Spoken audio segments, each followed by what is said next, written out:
Je vous salue encore, chers amis, en ce lundi de percée, où nous croyons que le Seigneur a encore une pensée pour nous, une pensée qui va certes nous déployer, une pensée certes qui va nous aider à atteindre encore des sphères encore plus profondes avec notre Dieu.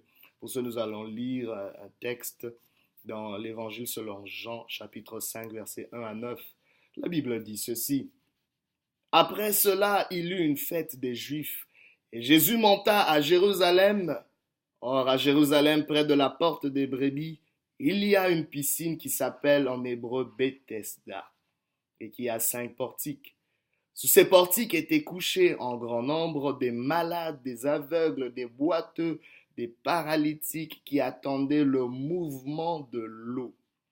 Car un ange descendait de temps en temps dans la piscine et agitait l'eau. Et celui qui y descendait le premier, après que l'eau avait été agitée, était guéri, quelle que fût sa maladie. Là se trouvait un homme malade depuis 38 ans. Jésus l'ayant vu couché, et sachant qu'il était malade depuis longtemps, lui dit, veux-tu être guéri? Le malade lui répondit, Seigneur, je n'ai personne pour me jeter dans la piscine quand l'eau est agitée, et pendant que j'y vais, un autre descend avant moi. Lève-toi, lui dit Jésus, prends ton lit et marche. Aussitôt cet homme fut guéri, il prit son lit et marcha. Le thème de ce lundi de percée n'est rien d'autre que un poison succulent. Vous vous demandez quel rapport y a-t-il entre un poison succulent et ce texte? Restez avec moi, on va le comprendre. Vous savez, chers amis, nous avons tous dans une certaine mesure, une maladie, un handicap dans tel ou tel autre domaine de nos vies. C'est-à-dire que là où tu manques quelque chose, là où tu as un besoin qui tarde à être répondu, cela est considéré comme une maladie, comme un handicap. Peut-être vous pouvez dire non, moi je n'ai pas le cas de cette personne, je ne suis pas malade depuis 38 ans ou quoi.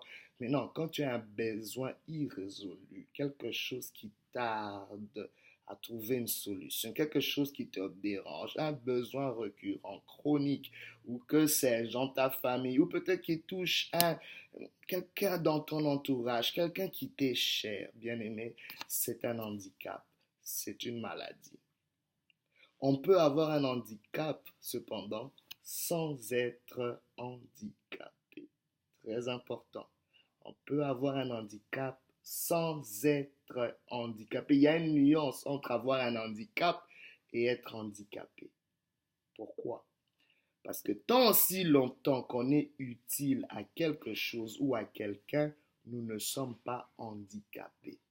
Vous pouvez avoir un handicap, mais tant aussi longtemps que vous êtes utile à quelqu'un ou à quelque chose, vous n'êtes point handicapé. Pourquoi? Parce que quand vous portez le statut d'handicapé sur votre vie, cela fige toutes vos capacités. Parce que je veux vous dire une chose, ne laissez personne vous appeler handicapé, y compris vous-même.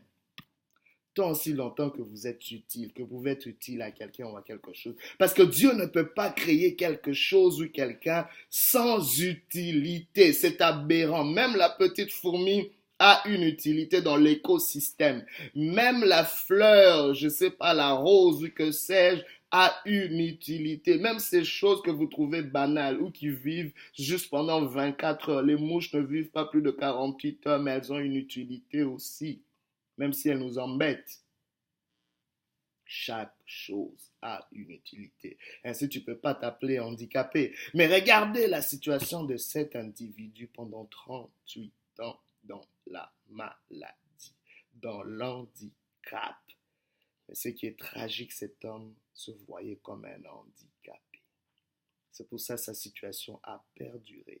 Et laissez-moi vous dire que notre handicap, le poison dont je parle ici, le poison succulent, c'est quoi? C'est cette mentalité défaitiste et fataliste de prendre ce statut d'handicapé simplement parce que notre handicap perdure. Et c'est un poison succulent. Pourquoi je dis succulent? Parce que nous continuons à le consommer bien qu'il soit un poison. Pourquoi nous continuons à le consommer? Parce qu'il est succulent. Pourquoi il est succulent? C'est parce qu'il est facile de l'accepter. Il est plus facile d'accepter cette fatalité que de s'y opposer. Pourquoi? Parce que c'est confortable, parce que c'est familier, parce qu'on est habitué à ça. Au moins, les choses ont toujours été comme ça dans cette famille. Les choses ont toujours été comme ça dans la... Tu te résilies et tu acceptes de porter ce statut d'handicap. Tu continues à consommer de ce poison mortel. Ça devient succulent, bien que c'est un poison. Pourquoi continuons-nous à consommer des choses qui nous sont nocives? Simplement parce que ces choses sont habituelles, simplement parce que ces choses sont récurrentes, simplement parce que ces choses nous mettent dans un certain confort. C'est très dangereux. Et laissez-moi vous dire que notre handicap s'accentue par notre dépendance à des systèmes et des personnes qui ne nous aident pas. Cette personne, réfléchissez avec moi, il y avait un système qui existait dans cette piscine, dans ce lieu, où un ange venait de temps en temps. On ne nous dit même pas à quelle fréquence. On ne nous dit même pas si c'est sûr. Donc, il y avait des moments où l'ange pouvait venir. Il y avait aussi des moments où l'ange ne pouvait pas venir. Mais tout le monde dépendait de ce système-là. Un système incertain, un système désuet. C'est-à-dire que l'ange va venir un moment, on ne sait pas. Peut-être cette année il viendra, peut-être l'année prochaine. On ne sait pas quel mois il va venir. Mais celui qui se jette en premier dans l'eau, c'est celui-là qui est guéri. Quand l'ange vient agiter l'eau. Ok. Admettons que le système est bon. C'est le seul système qui existe. Cette personne, pendant 38 ans, la seule raison qu'il donne, c'est que je suis tellement malade que je n'ai personne pour m'aider quand l'eau s'agite. Si tu n'as personne, qu'en est-il de toi-même? Tu as quand même quelqu'un, tu as toi. Cette personne aurait pu, pendant les 38 ans, ne fût-ce que se pousser petit à petit, jusqu'à arriver peut-être dans une position stratégique au bord de la piscine. Et une fois que l'ange agite, il se jette lui-même. Pourquoi avoir besoin de quelqu'un pendant que toi-même, tu peux t'aider aussi? L'handicap, le poison mortel, c'est le fait que cette personne dépende d'un système désuet, d'un système incertain, mais aussi le fait qu'il dépende des gens qui ne viendront jamais. Cette dépendance-là, malsaine, c'est ça ce poison succulent. Cette personne ne mentionne même pas sa propre personne. Les gens de ce monde disent, aide-toi, le ciel t'aidera. C'est pas faux. Qu'est-ce que tu fais d'abord pour toi-même? Tu ne te comptes même pas dans l'équation de ton miracle. Tu veux juste dépendre de quelqu'un d'autre. Qu'en est-il de ta propre contribution? Et facilement, cette personne était en train de dire, c'est la faute des autres si je ne réussis pas. C'est la faute des autres si je suis handicapé. C'est peut-être ce que tu te dis, c'est peut-être ce que je me dis. Je ne me marie pas à cause des autres. Je n'avance pas à cause des autres.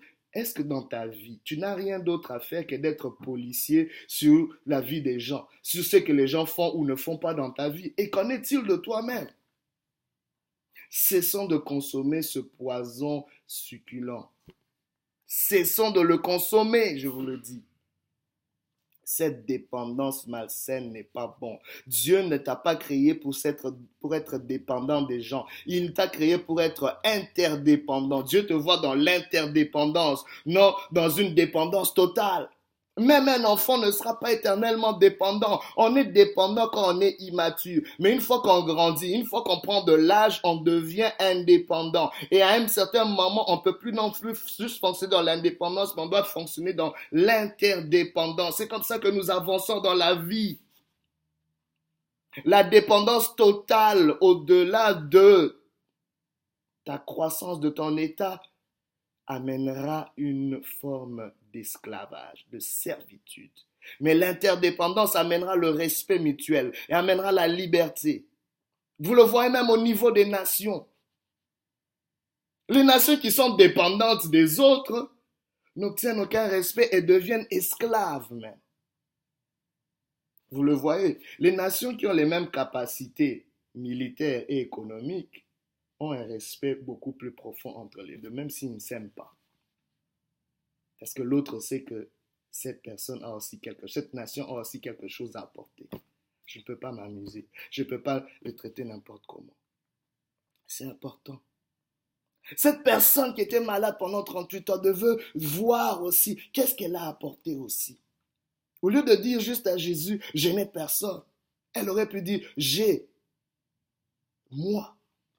Dieu a mis quelque chose en moi. Dieu a mis quelque chose en moi. Très important, bien-aimé. Qu'est-ce que tu apportes à la table? Qu'est-ce que tu apportes pour ta propre solution? N'attends pas juste après les autres. N'attends pas juste après des systèmes désuets. Et parfois, nous consommons ce poison succulent à cause du temps qu'on a investi dans la dépendance à ce système et à ces personnes. Peut-être qu'il se disait, j'ai donné 38 ans de ma vie. Pourquoi est-ce que je vais essayer encore ailleurs? Ces 38 ans-là n'ont rien donné. Non. Aujourd'hui, si tu sois honnête avec toi-même, fais le bilan. Si ça a pris autant d'années que ça n'a pas donné de résultats, il est peut-être temps d'arrêter et de passer à autre chose. Bien aimé, il y a des systèmes dans lesquels nous ne pouvons plus dépendre. Je donne par exemple le bien-être social. C'est bon pour un temps, mais le bien-être social ne peut pas être éternel. Sinon, ça nous met dans un statut d'handicapé. La personne qui est au bien-être social doit se dire qu'à un moment, je dois me lever, comme le dit Jésus. Lève-toi, prends ton lit et marche. Pourquoi? Parce que tu as encore une capacité en toi. Si tu passes tout ton temps dans le bien-être, il y a un moment où tu pourrais rentrer à l'école. Il y a un moment où tu pourrais peut-être commencer une entreprise. Il y a un moment où tu pourrais peut-être contribuer. Le temps que tu passes là-bas, c'est un temps pour te dépanner. C'est pas un temps pour que tu passes toute ta vie et tes enfants après toi. Toi aussi, tu peux faire quelque chose. D'autres systèmes dans lesquels nous entrons, ce sont des relations qui ne sont pas définies et qui sont sans avenir. Bon, la relation que tu as avec cet homme, cette femme-là, c'est quoi même le statut? Vous savez, dans la vie, j'ai compris une chose. Les choses qui ne sont pas définies n'ont aucune forme. Vous savez, la capacité de définir une chose nous donne le pouvoir de former la chose. Quand quelque chose n'est pas défini dans votre vie, elle peut prendre n'importe quelle forme. Même des formes qui vont vous effrayer. Apprenez à définir les choses dès le début. Quand les choses ne sont pas définies, elles vont prendre de l'ampleur, elles vont prendre des formes bizarres, des formes qui vont même vous malmener. C'est important, bien aimé. Définis dans quoi tu es en train de t'embarquer. D'une relation, par exemple, qui n'a pas de projet d'avenir, ce n'est pas une relation digne d'y rester. Quel est le statut de cette relation? Et même toi et moi qui travaillons, mais ne travaillons pas juste pour avoir un chèque. C'est un système désuet parce qu'aujourd'hui, du jour au lendemain, on peut te mettre dehors. Mais travaille pour apprendre, travaille pour te développer, travaille pour t'améliorer. Ne va pas travailler juste pour l'argent. Un travail qui ne t'améliore plus, un travail qui ne vient plus rechercher tes capacités, c'est un travail où tu t'atrophies. Et ça va te rendre plus malade, plus malheureux. Ça devient un handicap. Que penser des gens qui s'investissent tout ce qu'ils ont dans les loteries? On a dit que la probabilité de gagner au loto, elle est tellement improbable que ça ne vaut même pas la peine d'investir tout son temps et son énergie. Il a été prouvé, c'est que si quelqu'un commence à épargner dès un jeune âge, facilement il peut devenir millionnaire dans ses vieux jours. Si tu commences à mettre de l'épargne depuis l'âge de 16 ans, dans ta cinquantaine, facilement, tu peux devenir millionnaire. C'est prouvé. Donc, le temps qu'on passe à investir dans des systèmes désuets, on pourrait le passer à investir dans quelque chose qui est plus probable. Qu'est-ce qu'on veut dire par cela? Jésus-Christ demande à cette personne, que veux-tu que je fasse pour toi? Veux-tu être guéri? Parce que tu es malade. La personne va lui donner des excuses. Je n'ai personne et je dépends d'un système. Jésus ne fait même pas mention de cela. Regardez la sagesse du Seigneur. J'aimerais te dire une chose, que Dieu a un profond respect pour toi. Il a un profond respect pour sa créature. Parce qu'il sait que quand il te voit, il voit son image. Je t'ai pas créé pour être dans cette dépendance. Je t'ai pas créé pour être dans la dépendance peut-être de la drogue, dans la dépendance de toutes sortes de choses que tu utilises pour camoufler ton stress, pour camoufler ta douleur. Tu es peut-être, j'ai rencontré même une femme bien aimée, on me disait que cette femme, à chaque fois qu'elle avait des problèmes avec son mari, elle allait se chercher un homme avec qui elle pouvait coucher. C'était juste une façon de consoler sa douleur. On utilise toutes sortes de choses, bien aimées, pour gérer notre handicap, pour gérer nos besoins. Mais le Seigneur est en train de dire une chose. Il a dit à cette personne, lève-toi! Prends ton lit et marche. En d'autres termes, Dieu est en train de dire, dépends de moi et je te révélerai la valeur que tu as. Et quand tu comprendras la valeur que tu as, tu pourras déployer les capacités que j'ai déposées en toi. Dieu a un profond respect pour la valeur qu'il a mis en toi et les capacités qu'il a mis en toi. Dieu ne dit pas, va dépendre de quelqu'un d'autre, mais il dit, lève-toi, lève-toi. Toi qui es malade pendant 38 ans, tu peux te relever. Il y a quelque chose que j'ai mis en toi pour ton relèvement. Ton miracle inclut ta participation. Ton miracle commence par toi. Je vous propose ce système. Dissocions-nous aujourd'hui de ce poison succulent et entrons dans le système de Dieu qui veut qu'on puisse dépendre de lui. Mais la dépendance de Dieu et la dépendance à Dieu va nous révéler notre valeur. Jésus-Christ est en train de révéler cette valeur à cette personne. Tu n'es pas un handicapé. C'est-à-dire qu'il lui dit, lève-toi. Pas que quelqu'un d'autre te lève, mais toi-même, lève-toi. Prends ton lit. Jésus-Christ est en train de valoriser, de valider cette personne, de lui redonner sa validité. Oh, je suis en train de parler à tous ceux qui sont issus des communautés de minorités visibles. Il est temps de vous lever. Il est temps de ne plus vous voir juste comme des demandeurs d'asile, juste comme des réfugiés. Vous pouvez aussi contribuer. Il y a quelque chose que vous pouvez ajouter. Bien-aimé, tu peux te dire, j'ai pas un capital économique. Nos communautés sont faibles. Mais laissez-moi vous dire, nous avons un capital humain. Nous avons un capital social. Aujourd'hui, les entreprises sont même en train de rechercher ce capital humain, cette matière grise. Dieu a déposé une partie de son omniscience en vous, une partie de son intelligence en vous. Vous pouvez faire des choses. Vous pouvez accomplir des choses. Il y a une matière grise en vous qui peut développer quelque chose. Lève-toi, prends ton lit et marche. Nous pouvons aussi, Seigneur, on n'a peut-être pas beaucoup d'argent, mais on a un capital social, c'est-à-dire qu'on peut se mettre ensemble. L'union fait la force. On peut se mettre ensemble et déployer des choses. Bien aimé, il y a des ressources en chacun d'entre vous. J'appelle toutes ces personnes qui se sont vues peut-être dans un handicap, qui sont bloquées dans des systèmes, qui sont limitées par toutes sortes de choses, par des situations qui ne trouvent pas de solution. Le Seigneur est en train de te dire, lève-toi, prends ton lit et marche. Il y a une capacité en toi. Il y a une force que j'ai mis en toi. Elle est en toi. Dépends de moi. Reviens à moi et moi je te montrerai ce que j'ai mis en toi. Le Seigneur a un profond respect pour toi, mais il est temps que tu puisses avoir un profond respect pour toi-même. Un profond respect pour ce que Dieu a mis en toi. Lève-toi et déploie-toi dans le nom de Jésus. Dissocie-toi de ce poison délicieux, de ce poison succulent. Coupe-le. Ne mange plus de ce poison-là. Dépends de Dieu. Et lève-toi. Lève-toi. Lève-toi. Je prie pour quelqu'un ce matin. Que la main de Dieu soit sur toi. Que l'Éternel te guérisse maintenant. Qu'il te guérisse de ce mécanisme, de cette dépendance. Qu'il te libère de cette pensée. Qu'il te libère de ces mentalités qui t'ont opprimé, qui t'ont limité. Dans le nom de Jésus. Là où tu es, tu peux fleurir. Là où tu es, tu peux contribuer. Là où tu es, tu peux apporter quelque chose. Là où tu es, tu peux être une lumière.